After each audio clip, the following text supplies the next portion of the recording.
Barbie for test update. And IG story ni Barbie. Mukhang may lakad si Barbie. Saka yung favorite niyang coffee na Starbucks. Ito naman during taping ng Beauty Empire. Ang daming pangandala ni Barbie. Oh. Sa IG story ni John. Sabi back to business agad-agad. Yun. Yung mga nagpa-picture kay Barbie. During story ko ng Beauty Empire.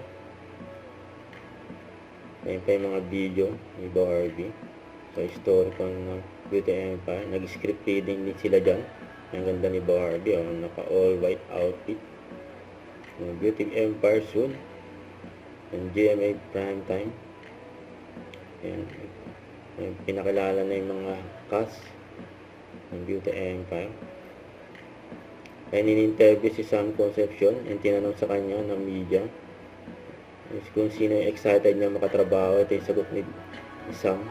Walang patumpik-tumpik. Actor. Excited na makatrabaho. Si Barbie na siya. Ayan ang Barbie daw. Si Barbie such a talented actor. Yeah, very good.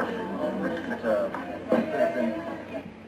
Ayan, nakachikahan na nga ni Barbie. Mga leading man niya sa Beauty Empire. Ano ba nga yan? Sa GMA Primetime. Soon. Ayan, saya pa nga nila. Naka-endorsement ni Barbie na Silka. Na late ang skin sa December. Ito yung interview kay Barbie. Grand period drama na Maria Clara at Ibarra at Pulang Araw. Ngayon, we will step into beauty and fashion. Ay! Beauty si Ate Barbie! Pa-fashion siya! So, I'm very, very excited. Together with my team, of course, yung glam team ko, we're all very excited.